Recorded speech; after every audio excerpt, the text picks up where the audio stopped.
All right, so LinkedIn. LinkedIn is much more simple. It's got 3 big components. Join groups. Groups are a really great way. This is what I would do if I were. Yeah, it's fantastic because you get access to a lot of people who are in affinity with you.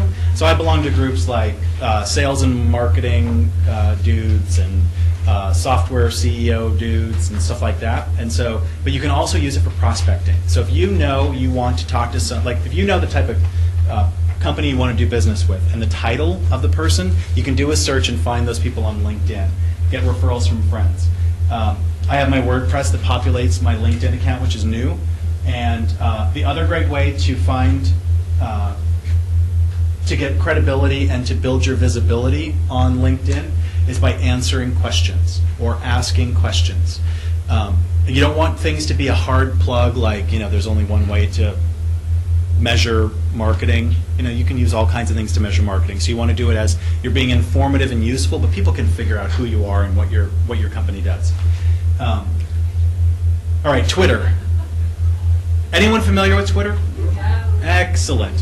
What Wikipedia tells us is Twitter is a free social networking and microblogging service that allows its users to send and read other users' updates, otherwise known as tweets, which are text-based posts of up to 140 characters in length. So what we do, so people who use Twitter are called tweeple, and they're called tweets when we do a little microblog. It is incredibly valuable. I am not kidding you. So the top referrers to my websites are Twitter, Facebook, that weird comment that I wrote years ago, and LinkedIn. Like that drives the lion's share of traffic to my sites. So this is just a plain Twitter profile. I highly recommend, and no one gets this presentation unless they join Twitter. So I'm going to tweet a link to the presentation, and you're going to be, it's going to be hidden somewhere on the internet, and I'm going to post it. Seriously, I'm not kidding you when I tell you, who can't write 140 characters? It's a low barrier, folks. I mean, seriously. When did you need Twitter so you can get to the Exactly. You have to get to the point like this. So this guy, this is what's amazing. So this is just a basic Twitter profile. This guy is following 9,300 people, and he has 8,600 followers. Where do you get that kind of opt-in list? It's crazy to me. You can't, seriously. My list, so when I took the screenshot of my profile on Twitter, it was 1,315. When we go home, it's going to be probably 1,340. It's weird, and I'm not that interested. So here is a souped up Twitter profile. I'm going to give you some resources in a minute, but basically what we're talking about here is this little component right here I created with a site called Twitbacks, which you're going to see in a second. And I was able to create a customized profile over here that has a lot of information about me and another picture. That's Sarah Silverman, by the way. Anyway, these are my tweets. So this is just stuff I'm rambling about. I'm talking about doing the presentation. What I post about. So here's what I want you to think about when you are creating tweets for your audience. Be useful. We're going to get into the information in just a sec, but be useful.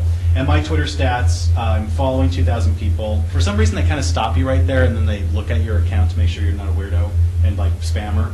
You have to be within 200. Yeah. Oh, the two. Oh, is it? Oh, okay. At 2,000, they stop you unless you're within 200 with your followers in it. Oh, that's good to know. Yeah, Good. because some people were just going to follow a bunch of people so they could spam them crap.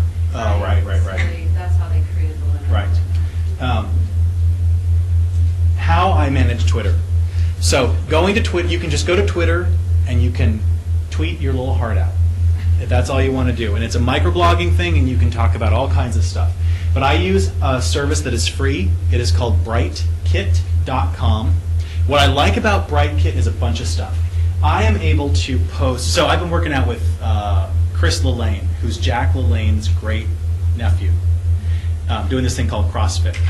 And so I tweet about it, and then on BrightKit, I can see how many people clicked on my links that I sent to his website. So when I go in there, I can say, hey, I sent you 20 people to your website. Isn't that great? You can also schedule tweets, so you don't have to sit here like a crazy person tweeting all the time. You can schedule them out for months if you want, information about your business. You can really interact with the information here, so people are able to message you back, ask you questions, do all kinds of stuff, direct message you, and you can add additional profiles. So I'm able to add symmetrics, I could have Rick Rochon, I could have whatever I wanted to, and I can manage all those different accounts right here for free. And I'm also able to add an editor. So if I want to, like let's say, who has a business partner? Great. You can all be editors and share the same account and share the tweets. So one person's not doing all the tweeting. This is awful when one person does all the tweeting. The other important thing is you got to get followers. And so you don't want to go on and just start randomly clicking people and getting a bunch of followers. I'm going to give you this link in a second on how to make this button or a button like it. But this just gives you people the opportunity when they come to my website, if they want to get microblog updates, they can just click on this and follow me on Twitter. How to keep followers. Yeah? What I found the most important thing on Twitter is you can't envision like 1 to 3 people that you'd be writing emails to that you're going to put about why they actually give a damn what they say. Who cares if you just hold it to a market space? But if it's something useful they can use and you can envision that person, Twitter's amazing. But if you're going to throw out random sentence fragments, they're us. Right. I don't follow people that say, I'm going to eat lunch now. Thanks, man. How was your taco? All right, so provide useful tweets. Unless, now you can say you're going to lunch if you're going to say, you know what, the lunch was really great and here's the place to go. That's useful. Don't just be a commercial for your business. It's not interesting, it's not helpful, no one wants to read it. Communicate with your followers. Like you were just saying, think about who you're talking to and you're engaging. You're actually I ask questions. I'll send out a question and I get answers and the nebula comes back, so that's pretty great. Be a person, don't be a business. Promote others. It's a really great way to drive traffic to other people, and by promoting other people, I just think you look cooler. Update it often. Have a plan on how much you're going to update it, and stick to the plan. Whatever the plan is, stick to it and measure it.